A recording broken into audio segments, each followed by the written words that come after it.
se ha entregado para darse en comunión. Comeremos de su carne que nos une en amistad, beberemos de su sangre con sabor a eternidad.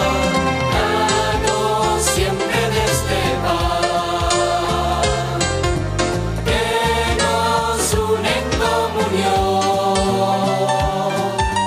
pan de vida y esperanza.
Son también un anticipo del banquete celestial.